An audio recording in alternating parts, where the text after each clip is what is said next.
Poem number 6 है class 12 की, aunt से जेनिफर से टाइगर। आंट जेनिफर्स के बाग। देखो पोएम को स्टार्ट करते हैं। आंट जेनिफर से टाइगर, आंट जेनिफर से tiger prawns across screen.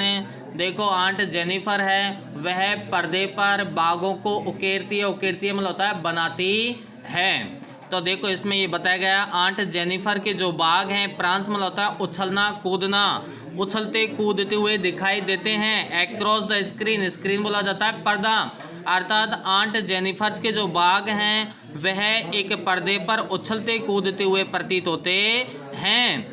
Bright topaz, bright मतलब हो जाता है चमकीला, टोपाज मतलब होता है पुखराज के समान, डेनिजेज बोला जाता है निवासी, और वे बाग हैं उस चमकीले पुखराज के समान निवासी हैं। ऑफ ए ग्रीन वर्ल्ड, एक हरे भरे संसार के, अर्थात जैसे कि चमकीला पुखराज हरे भरे संसार में निवास करता है, उसी प्रकार जो बाग हैं वो भी हरे भरे संसार में क्या करते हैं, निवास करते हैं।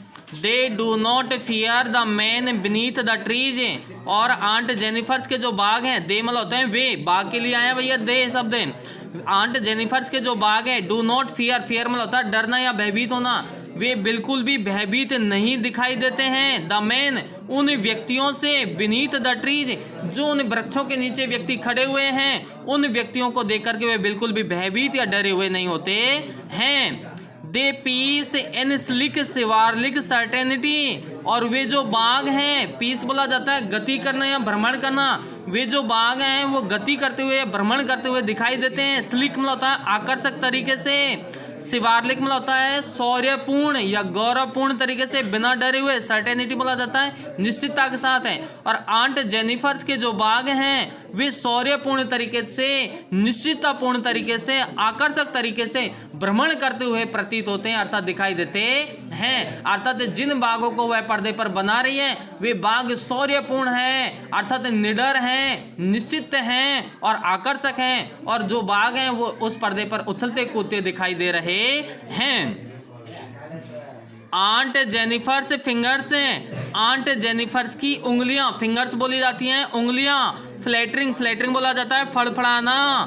थ्रो हर वूल, वूल बोली जाती है ऊन में। आंट जेनिफर जो ऊन से उन बागों को बना रही है, उसकी उंगलियां उन ऊनों के बीच में फ्लैटरिंग कर रही हैं, अर्थात फड़फड़ा रही हैं, अर्थात उन उंगलियों के माध्यम से वह उन बागों को क्या करे, उकेर रही है, बना रही है।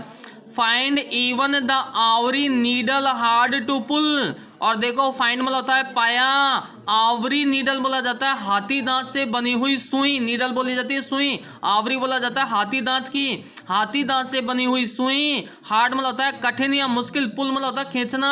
और आंट जेनिफर से उस ऊन के माध्यम से जो बागों को बना रही है वह अपने हाथों से, उंगलियों से उस जो सुई, हाथी दांत से बनी हुई सुई है उसको जो खींच रही है तो उसको बहुत मुश्किल सी प्रतीत हो रही है।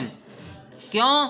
The massive weight of uncle's wedding band sits heavy upon aunt Jennifer's hand, क्योंकि उस आंट जेनिफर्स के जो हाथ में, जो उसकी उंगलियों में भारी भरकम, मैसिव बोला जाता है भारी भरकम, वेट बोला जाता है वजन है। किसका वजन है? अंकल्स वेडिंग बैंड, अंकल की शादी के बंधन का जो बंधन है, जैसे शादी होती है तो उससे पहले उंगलियों में अंगूठियां पहनाई जाती हैं, तो वो जो शादी का जो बंधन है उस बंधन का जो वजन है उसके कारण उसके हाथों में जो भारी भरकम वजन है उससे उसे आवरी नीडल को, उस हाथी दांत से बनी हुई सुई को खींचना बहुत ही मुश्किल सा, कठिन सा प्रतीत हो रहा है। When aunt is dead, जब आंटी मर जाएगी, खत्म हो जाएगी, her terrified hands will lie still ringed with ordeals she was mastered by, तो जब आंटी मर जाएगी तो उसकी जो टेरिफाइड हैंड्स हैं, उसके जो भयभीत हाथ हैं, उन हाथों में उनके द्वारा जो उंगलियां पहनी, उंगलियों में जो अंगूठियां पहनी गई हैं, रिंग्ड बोली जाती है अंगूठी, उनके द्वारा जो शादी का बंधन है, जो उनकी उंगलियों में अंगूठी पहनी हुई है, उसमें उस उंगलियों में जो वो अंगूठी पहनी हुई वह उंगली उस मास्टर बोला जाता है मालिक की जो वसीभूत होती है, अर्थात मालिक की गुलामी का संकेत प्रतीत होती है।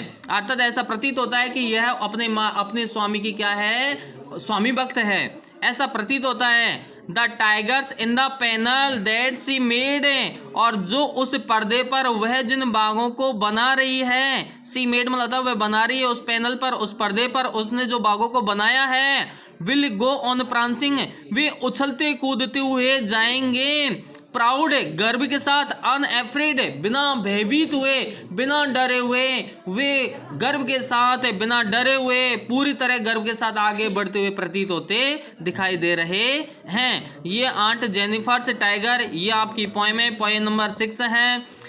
इसके लेखक का नाम है एड्रिने रिच।